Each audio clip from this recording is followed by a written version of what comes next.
John, we're ready. Let's go ahead. I'm sorry. Yeah, go ahead, Mark, and we'll do the roll call and we'll hold it for Bob. He'll be back. We're going to do some housekeeping beforehand, so roll call, please. Representative Allman, Present. Representative Allred, Here. Representative Banks, Here. Representative Conrad, Here. Representative Crago, Here. Representative Davis, We'll be here in a minute. Representative Slagle, Present. Representative Winter, Here. Chairman Eklund. Here. So committee will start with some housekeeping. I think most of you can remember the decorum that we've established in these committee meetings. There are some rules, and I think you probably have them in your folder. I'll start with that folder. Don't take that thing back home with you. Our secretary will keep it with him, and otherwise he'll have to track us down if we happen to take it. So leave it on the table when you're done, and there are copies of the decorum rules and the agenda. And I will note some of the rules at the beginning, but most of you understand it. A few of my own comments. The Roberts rules sometimes get a little foggy for me. So if you catch me out of order or any of us out of order during that process, call it to my attention. We've made mistakes before in the SAG committee, not recently, but just getting all of our I's dotted and T's crossed is really important. It's important for the whole process. So it is an awkward formality to go through the chair. But after doing this and working this way, I've found that these meetings work better than any meetings I've ever seen in my life. Some of them just end up people competing for the floor, and it's really better to do it this way, go through the speaker, and I'll be sure I get everybody included. If you've got any concerns or anything to say, we'll make sure everybody gets to talk, as well as members of the audience. So got him down, Mark. I apologize, Mr. Chairman. No, that's fine. That's fine. Try not to use individual names when you're working on things. You can use, in this meeting, we can use proper names. Just be careful how you use a person's name. And the rules of civility, I think everybody in this committee knows and shows an awful lot of courtesy to everybody and respect, and we'll do that every time. Two people speaking at the same time won't work out very well. The use of the mic, I think I just got too close to it a little bit ago. Try to stay in one place about 6 inches. Is it within 6 inches of it, no closer than 4 inches. The rest of this, I don't think I need to bring up. So I would welcome everybody to our meeting. Sounds like Senadag will be meeting at the same time, so we are in competition for an audience. Anyway, I'm glad everybody's here.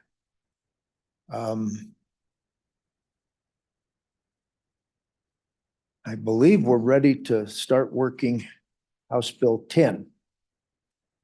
If there's nothing else that I have forgotten. Go ahead, Representative Conrad. Thank you, Mr. Chairman. Just a quick question. Logistically, is this our home base for this session? It is. Okay. We're not all that crowded here, but revenue will be really busy with a lot of audience, and we were in the biggest of the committee rooms, and so we'll just kind of yield to them. As you can see, we have plenty of room. And we probably will throughout. Well, we'll see. We could have some really fun bills coming up. I'm sure we will. I don't know as we'll fill this room though. Okay, any other questions before we get going here? All right, the first bill for consideration is House Bill 10. Well, you know, I'd also like to say it's really good to be back here. I've missed this committee more than you can imagine. Sitting at home in a Zoom meeting, I really realized how important this is to get together. So, We missed you, so yeah, glad you're back. yeah, so am I. Mr. Chairman, Yes, sir. Representative Prego did fill your booth. I know, and I'd give a special thanks to you. Yeah, Very. Mr. Chairman. Glad I don't have to do it anymore, though. Okay. All right. But everybody on this committee did really good work in the interim. I kind of bailed on a couple of meetings that I couldn't make it to, but what I reviewed looked like pretty good work, and I think we'll continue to do that. So House Bill 10. This is a grace period for state land renewals. And I think who would like to go through the bill and discuss what we're trying to do in it?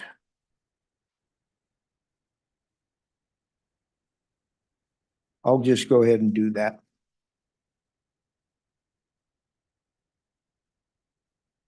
So it's an act relating to state lands, authorizing the director of the Office of State Lands and Investments to grant state land leases additional time to renew their leases and provide for an effective date. So it's creating a new subsection C as amended. This is in statute 36-504-104. Time for renewal applications. So this is a amendment to the cure process that we passed last year. And it's more or less an oversight when we passed that. So C reads, for good cause shown and at the written request of the current leasee, the director shall grant a current leasee 30 additional days past the expiration date of their existing lease to submit an application to renew the lease. And we have a suggested amendment on this, but let's go ahead and open this up for conversation if anybody has anything to say. Okay, I think I'm getting out of order with things, but we'll get state lands to come up. Jason, come on up and introduce yourself.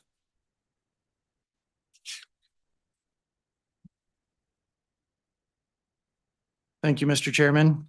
Jason Crowder, Deputy Director for the Office of State Lands and Investments. I appreciate you being back as well, but it does feel like we were just here a year ago. This has gone by very quickly. Director Scoggins sends her regrets for not being here. She's currently chairing the Oil and Gas Conservation Commission, so I apologize. You do have the B team today, so be gentle with me. What I'd like to do is just reiterate some of the points that we made regarding this bill when you met in Laramie, the first time that the committee addressed the bill. And it's rather simple. And I think it's revolves around what the Act of Admission states for the term of a grazing and agricultural lease. And again, these are the same comments we made in Laramie, but Section 5 of the Act of Admission states, said lands may, under such regulations as the legislature shall prescribe, be leased for mineral, grazing, agricultural, or other purposes provided that the term of an agricultural and grazing lease shall not exceed 10 years. And so when we go past the expiration date of the lease, we're going past that 10-year period that was prescribed at the Act of Admission. What I provided the committee as a handout is something that I think should be familiar to you, but it's the timeline for a grazing and agricultural lease renewal. And it's what the committee and the legislature has done in the past. Most recently in 2023 through House Bill 22, it created the cure process. It adjusted some of the timeframes and it adjusted some of the notification that the office is required to give to a lessee if they missed a deadline or if they provided a deficient application. Not only does the process become rather complicated and cumbersome, as you can see in the timeline, it goes right up to 10 days before the expiration date. So what I wanted the committee to understand with this handout and with the timeline is that we are in constant communication or attempting communication with lessees if they are not providing us with an application or if there's a deficiency in that application, all the way up to 10 days before the expiration date. That leaves, frankly, 10 days between the last time by statute that we talk to a lessee about a missing or deficient application and that lease expiration date. So if the committee were to consider some type of grace period, that would be it. And that's where we feel the committee doesn't run afoul of the active admission requirement of the 10-year term. So Mr. Chairman, that's simply what we would provide for you. We've got some case law that I presented back in Laramie that I'm not qualified to present anyway, but I can go through that again if you'd like. But Mr. Chairman, I think that's the largest issue that we find with the bill is going past the expiration date of the lease. So I'm happy to answer any questions. Questions, committee? Yes, go ahead. Representative Craigo. Thank you, Mr. Chairman. So, Mr. Crowder, I guess my question is, the way the bill is written, we're admitting that the lease is expired. I mean, it says past the expiration date of the existing lease. So if we're admitting that the lease is expired, what we're doing is admitting we're trying to stay within the terms of the enabling act, saying, yep, we understand the lease is expired, but we're giving you 30 days to reapply, to renew your lease. I mean, that's how I read it. Am I reading it wrong or? Mr. Chairman, Representative Craigo, I don't believe you're reading it wrong, but what your statement does is ignore the fact that we have a vacant land leasing process as well. This subsection C, the addition of subsection C, talks to not only the renewal process of renewing an existing lease, but of also leasing out a piece of vacant land. So vacant land is defined as a parcel of land that's not subject to a valid lease. So if a lease has expired, then it's not subject to a valid lease and must go through the vacant land leasing process. Giving the lessee the right 30 days into that vacant land leasing process to thwart that process and then renew their lease anyway, we feel runs afoul of what is already an existing statute. Follow up. But that's not in the enabling act, correct? There's no reference to the vacant land leasing process within the enabling act. Is that right? Mr. Chairman, that's correct. So would it, on the same subject, would it benefit us as well as state lands to work on an amendment within the vacant land leasing process that you're required to go through?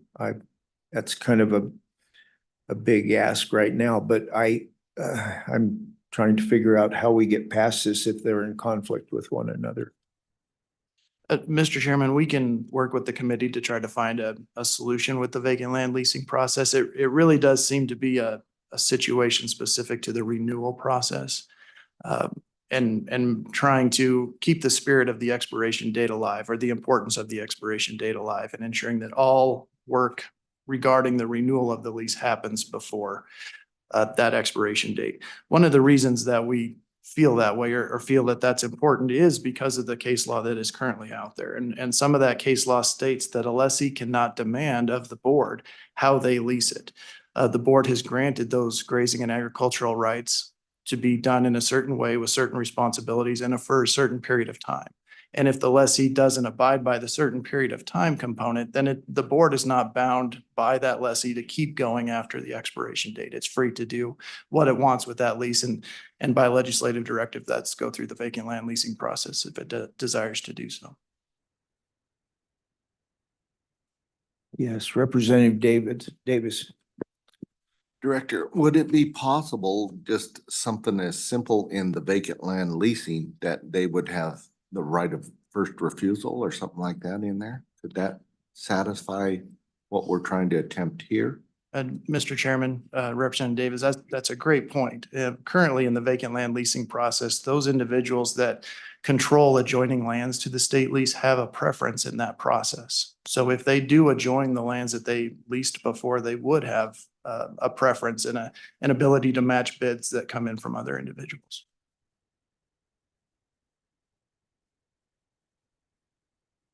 So that would be a possibility for going into the vacant land leasing statute. Okay, any other questions? Yes, Representative Davis, go ahead. Director, so if I heard you right, once we achieve the 10-year goal and it goes to the vacant land process, if we have the first right of refusal, that leaves the past permittee or past leaser first right to refuse the other bids that are from adjacent landowners? And Mr. Chairman, Representative Davis, the way the process works is if you are an adjoining landowner or have control of adjoining lands to state lands, then you have preference in that process, meaning that you can match the bids that come in from others. It could be other adjoining landowners, it could be non-adjoining landowners or individuals that don't have control of that land. But you have the ability to match it, not necessarily a first right of refusal, but you can match it. And that comes through a competitive sealed bid process and they are provided the preference through that process. Thank you. Go ahead, Representative Craigo. Just to follow up on that, Deputy Director, can you remind us, because a few years ago, we worked on that preference issue, right? If I fail to renew my lease within the 10 years or under current statute, it goes to vacant, and my neighbor, who's also adjoining, puts in, how does the preference work on that? Just because I had the prior lease, do I get the preference? Or seems to me we messed around with that language, so could you refresh my memory? I'm sorry. Sure. Mr. Chairman, Representative Craigo, it has been a couple of years, so I will attempt, but they don't get the preference because they had the previous lease. It's simply adjacency to the land, what they own or what they control to the land being offered for lease. That's simply the preference that's granted. What we do is we offer that for bid. We notify by statutory requirement all the adjoining landowners and then anybody else who's interested in the lease that it's coming up for bid and the deadlines to submit your application. The bids received need to come with a completed application. They also need to come with an offer for how much the individual is willing to pay on an annual basis. If we have two conflicting applications, meaning two applications for the same parcel, we look to see if there is somebody who has adjoining lands or has control of those adjoining lands. If they do, we determine the preference. If there is a preference in one and not the other, and the one with the preference is the low bid, he gets the opportunity to match that bid. If there are two people with the preference, then we ask for a secondary bid, like a highest and best type situation. So it's, they know what the minimum is, they know what the highest bid was, and then they get the opportunity to exceed that against each other. However, if there is an individual without a preference, they don't have adjoining land or control, they don't get to participate in that process. They're simply dropped out. Even if they were the previous leasee.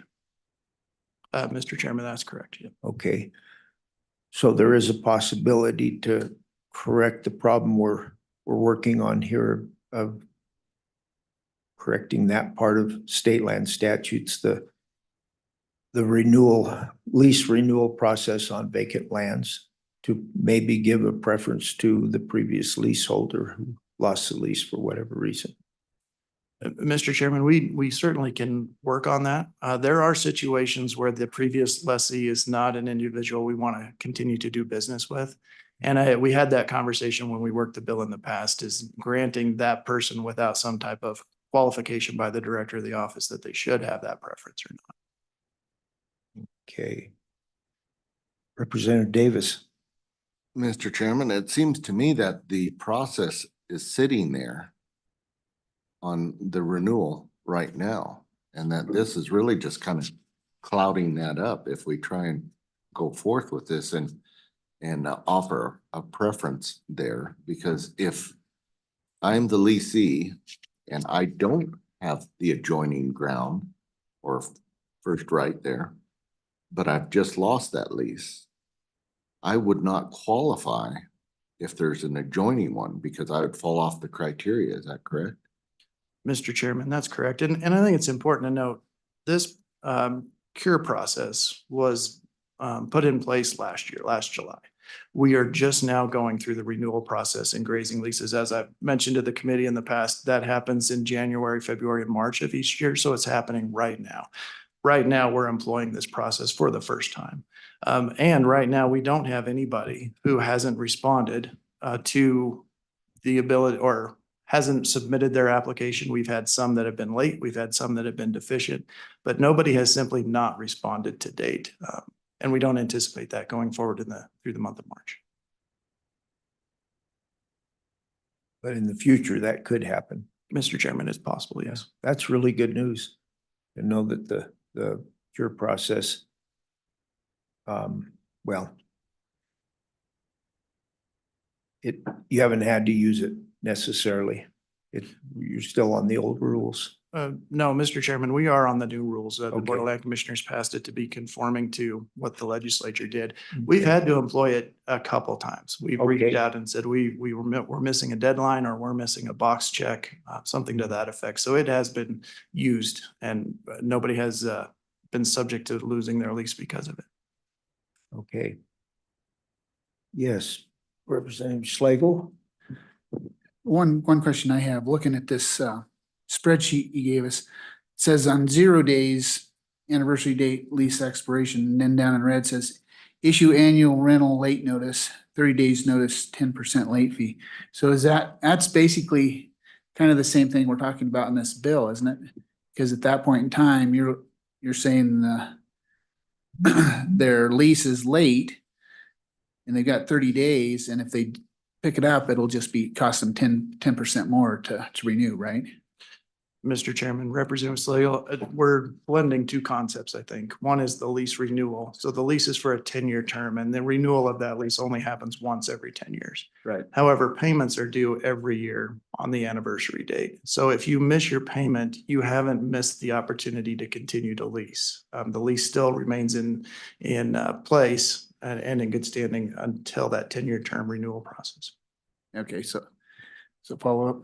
Yes, go ahead. So basically what you're saying is this late rental notice is basically because of lack of payment. The lease has come through, but just didn't have the payment in it as Mr. well. Chairman, Representative Slagle, that's correct. Thank you. Okay, it looks like we're out of questions, so thank you, Deputy Director.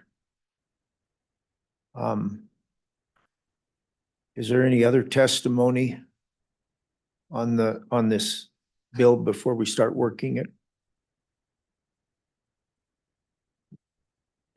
Okay, committee, what's your pleasure? Okay, it has been moved by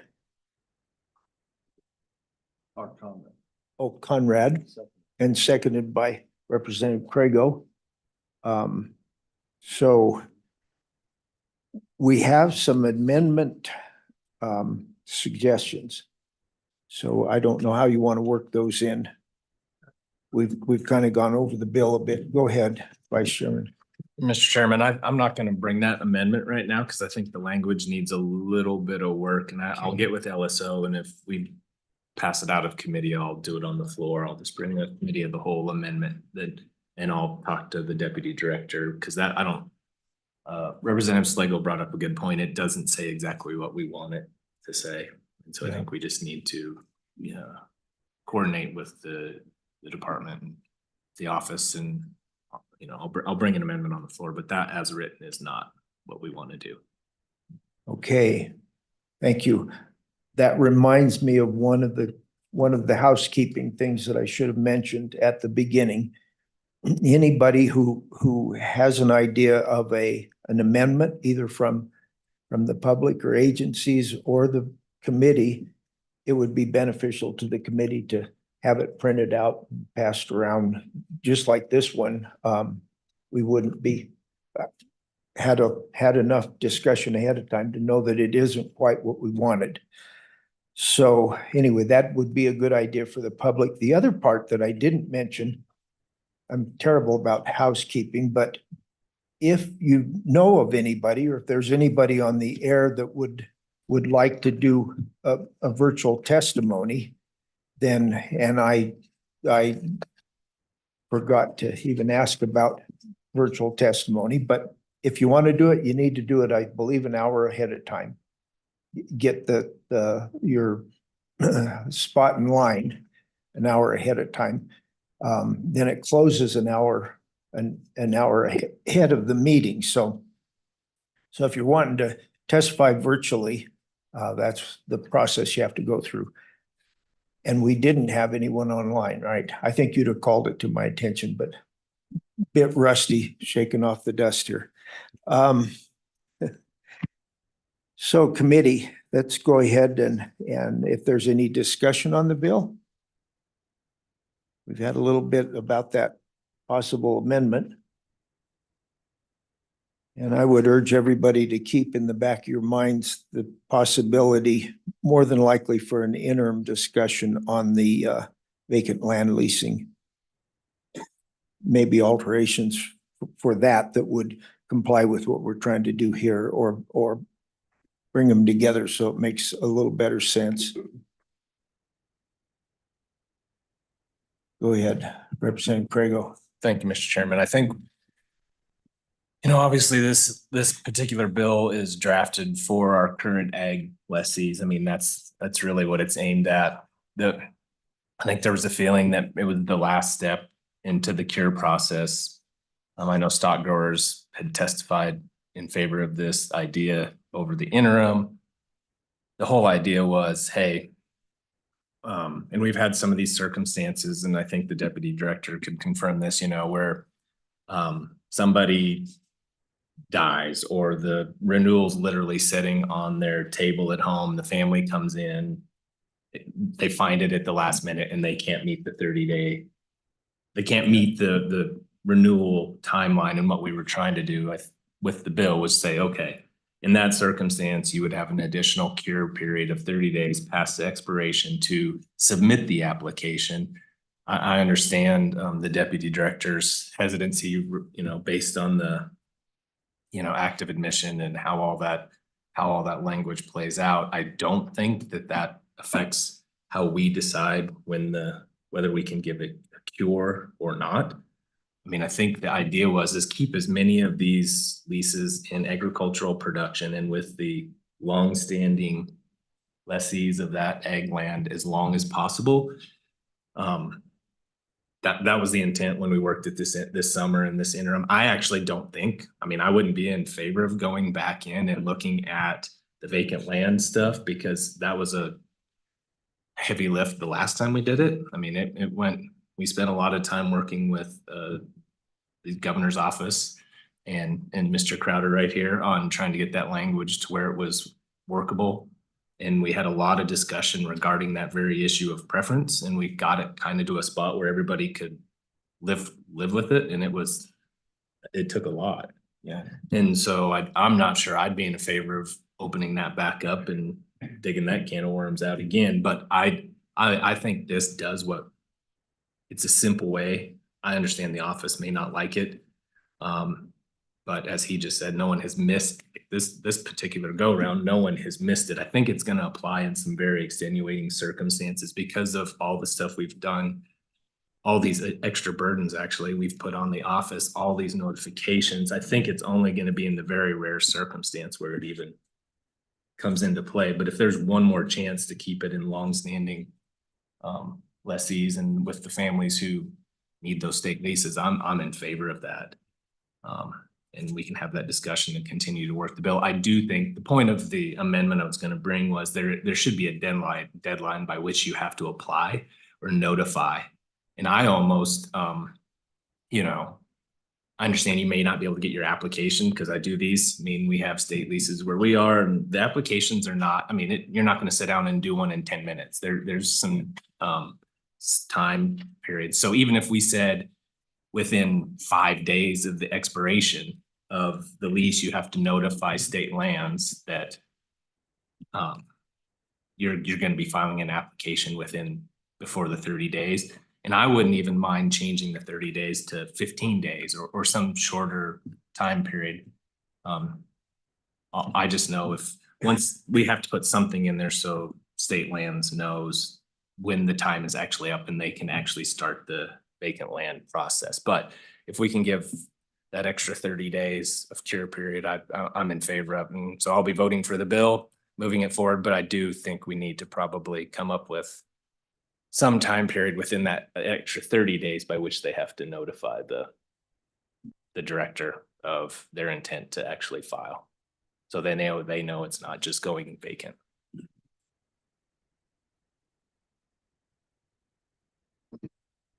Any other discussion? Yes, Representative Davis. Mr. Chair, I'm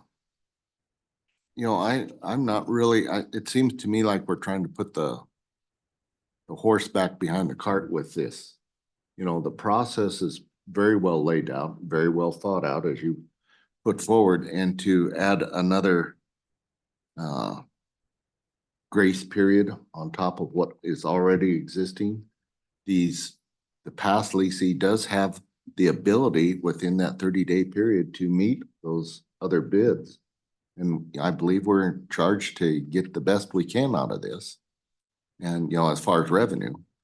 And so I'm just not in favor of this particular bill the way it's laid out right now. Maybe this needs to be more of an interim topic, see if we can put a fix in there, but I'm not willing to put another deadline out there for them to have to consider at this time. Okay. Representative Schlegel. I was just gonna say, I kind of agree with Representative Craigo that there deaths in the family because the age of our people in agriculture now are getting older is a possibility. And so if you do have a death right at the renewal time, then that could be an extenuating circumstance that the family doesn't realize it's there until they start going through paperwork and oh, this needs to be done. And like Representative Craigo said, I do think it's not going to be often, but I think it could be a possibility. Okay. Representative Craigo. Thank you, Mr. Chairman. I did want to point out, and I forgot to do this in my last little statement, was you still have to show good cause. So the very first words say for good cause shown. So just missing the deadline is not good cause shown, which that gives discretion to the director to decide. If you can show good cause, then the director has to give you an extra 30 days, but only if you're able to show good cause. And I would argue as the director missing it, unless you have a death in the family or some other very extenuating circumstance, you're not going to fall under that category of for good cause shown. Just failing to check your mail or do your job that's not good cause shown. So, there is a little bit of discretion left. Well, not a little, there's a lot of discretion left for the director there. And the whole point of this was, as the statutes are written, the director can't do that. There is no ability for the director to do that. During the interim, we talked about the word shall on line 2 and whether that should be, I remember us talking about whether that should be may. And because all we were trying to do was give the director the statutory authority to do these extensions, because right now they can't. You are prohibited from doing it, period, end of story. And that's what the language was trying to do, is just give them some additional authority. I think that's a discussion we could also have, is whether you want to change that shall to may. It's even more discretion, but I think they have enough discretion personally with the first line, which is for good cause shown. They can define that through rules if they want and say exactly what would qualify as for good cause shown. And I think we'd be supportive of that. Okay, yes, Representative Davis. Yes, Mr. Chairman, thank you. I tend to agree with Representative Craigo on this one, but how do we build that discretion into what verbiage would we use to give the Office of State Lands the ability for a, say, a 5 or a 10-day discretion period. Because, you know, they're working black and white, you know, this is the way the process occurs. What verbiage would we put in there to give them the ability to, or how would we authorize them, I guess is the word, to have that ability in there? Is it through rules, as you pointed out, or is it a directive, or how is it that we could do that? So I'm guessing that maybe the cure process has already taken place by state lands and the contact's been made. I presume you said you used it a couple of times, that whole process, and you used it probably throughout the renewal process of other leasees, made sure they were in contact with them. So they have that discretion, but I'm not sure I know how to answer your question, Representative Davis. I think Representative Craigle might have that. Thank you, Mr. Chairman. So they have general rulemaking ability. I don't think we have to give it to them. They could define that language through their rulemaking ability at the office. I don't think we would need to do anything. They could define, I mean, we could put that language right in the bill if we wanted, you know, they can define by rulemaking what constitute good cause. Representative Davis. Mr. Chairman, would we have to do that through a bill, or is there a way to authorize them to look at that? That's my question. On the process. rulemaking? On the ability for them, you know, this is our intention. Is it through, I don't know, for a lack of better words, hey, can you guys work on this and come up with something, you know, or, you know, and we can give you some parameters? Is that through legislation that we need to do that, or is that through a directive, or how would that process work for us to have you authorized to do that? Is my question. Okay, well, I think to kind of answer that, we've had these public meetings, and I think state land knows what the committee's intentions are. And hopefully they'll align their rules the same way.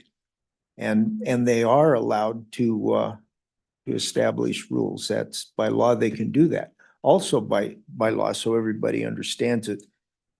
The rules that are in place, I believe, have the same force as the legislation itself. Am I correct on that, Vice Chairman? I think. So you have to remember that these rules, when they're in place, they would have the same effect as if we had placed what our intentions are in this bill. So we can go about it two different ways. We can try to change this language, which we'll probably look at after this meeting, because I think we'll not work on it yet, or we can wait to see how the rules play out. And if they're not quite the way we want them, we come back and refine it a bit. Representative Davis. Mr. Chairman, you know, in the rulemaking process, can you just open a certain section for this to occur, as in the, you know, in your renewals for the vacant land? You know, I guess that's kind of question for the director. How would we achieve our goal from your perspective? You're welcome back up, Jason.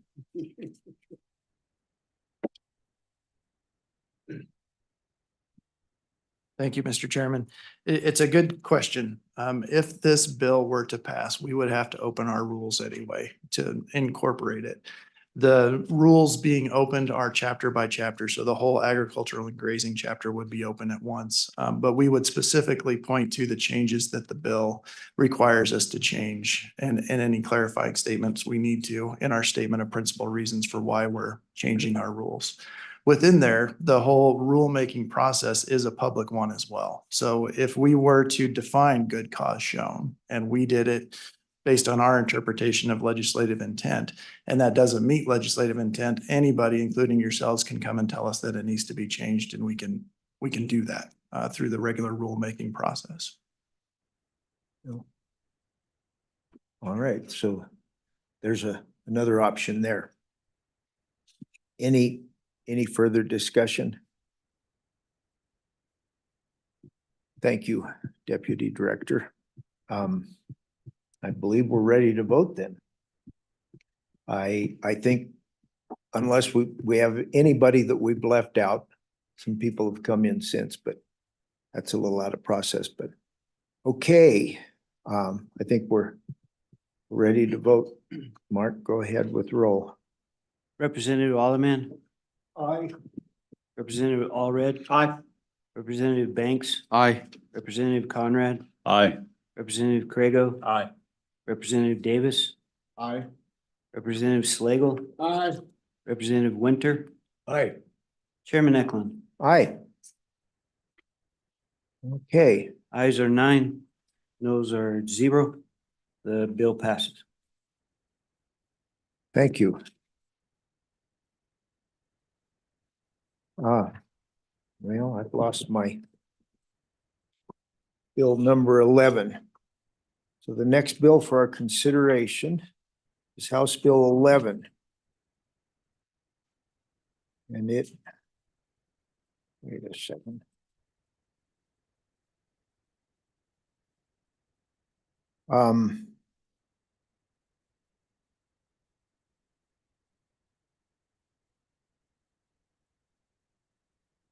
So I don't know whether to read the whole bill or if anybody wants to.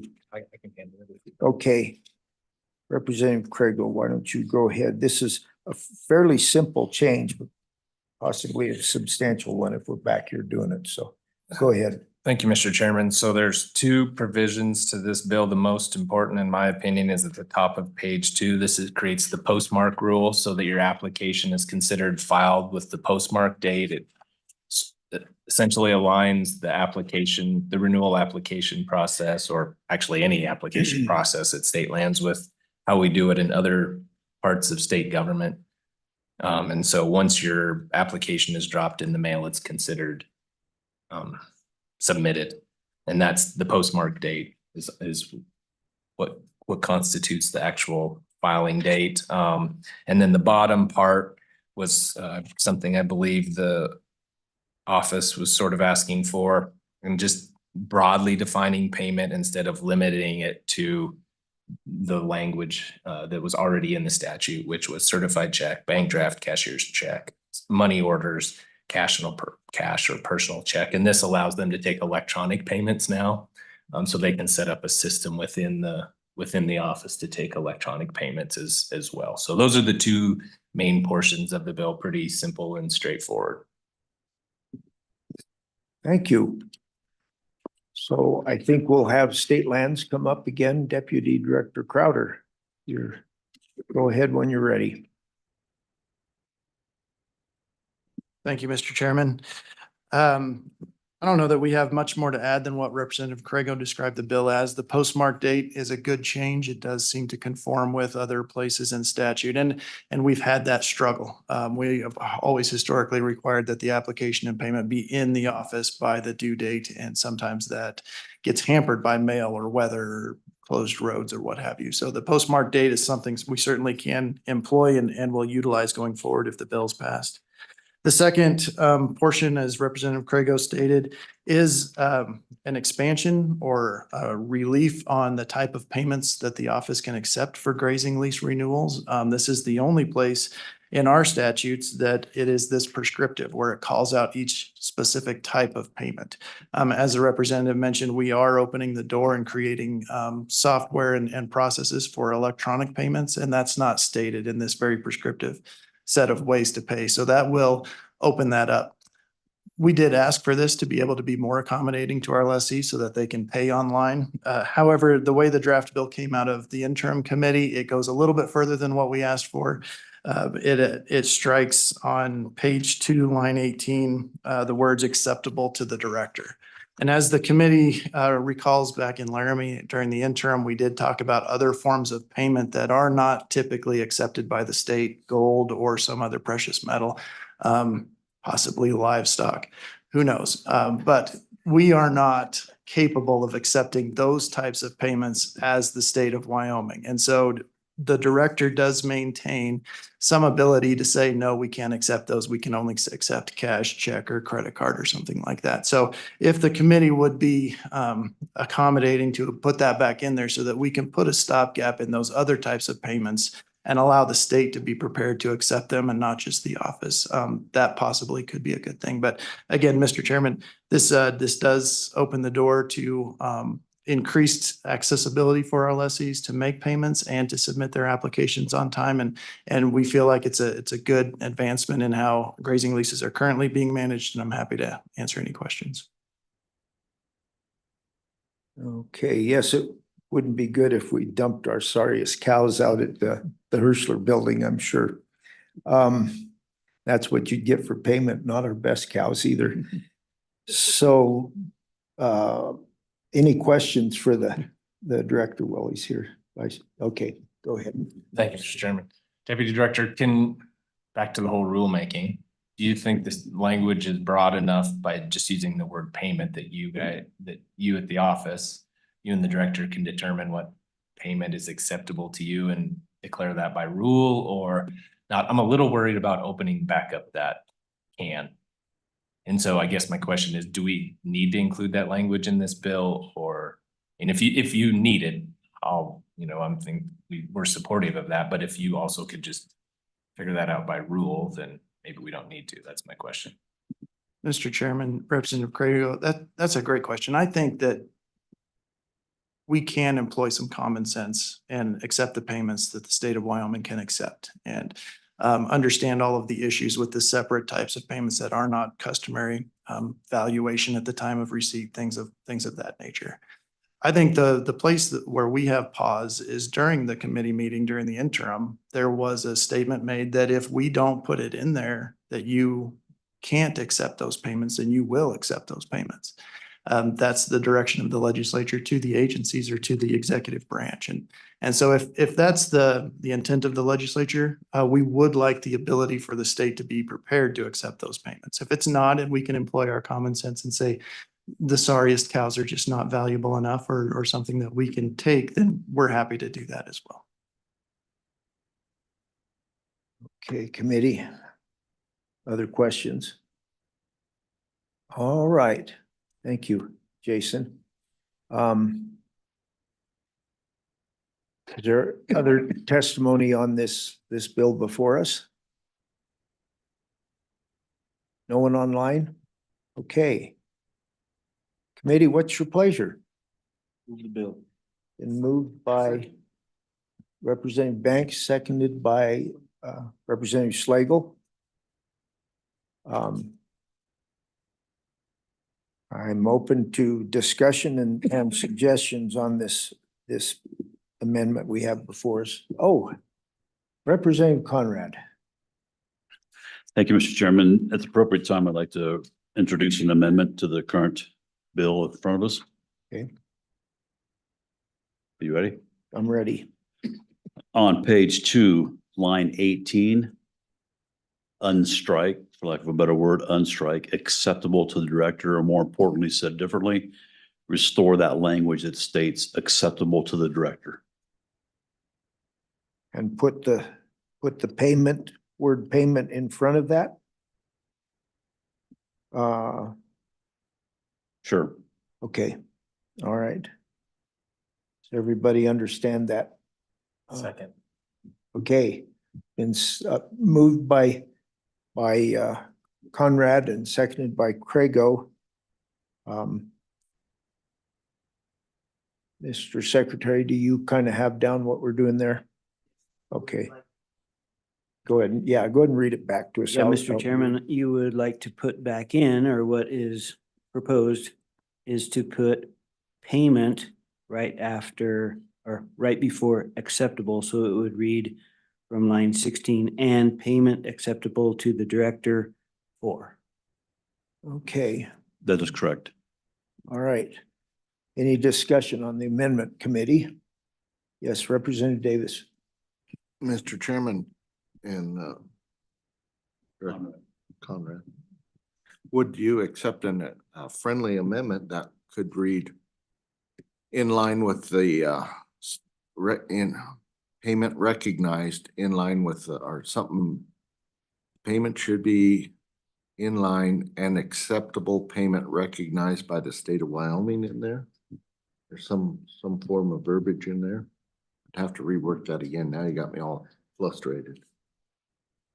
Representative Craig. Go ahead. Chairman Go ahead, Eklund, John. Representative Davis, I think in this case that is within that language already. It's a state of Wyoming at the letterhead, so I would assume more importantly, that would quantify in that regards without language. Yes, Representative Davis. Mr. Chairman. Representative Conrad, thank you. Okay. So Representative Slagle. I would just like to say, I would vote against this amendment. I really think the way it's written right now is sufficient for this needs of the state. Thank you.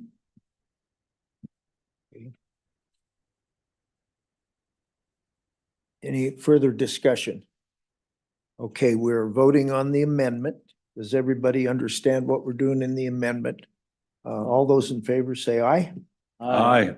Those opposed? No. Okay, I believe that amendment passes.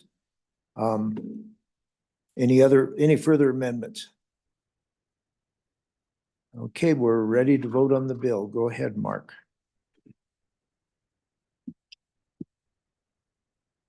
Representative Alleman. Representative Allred. Aye. Representative Banks. Aye. Representative Conrad. Aye. Representative Crago. Aye. Representative Davis. Aye. Representative Slagle. Aye. Representative Winter. Aye. Chairman Eklund. Aye. Ayes are 9, noes are 0, do pass with amendments. Okay. Thank you, committee. We're going to get out of this meeting earlier than usual. And I appreciate the interim work that was done to get these bills ready for us. This meeting is adjourned.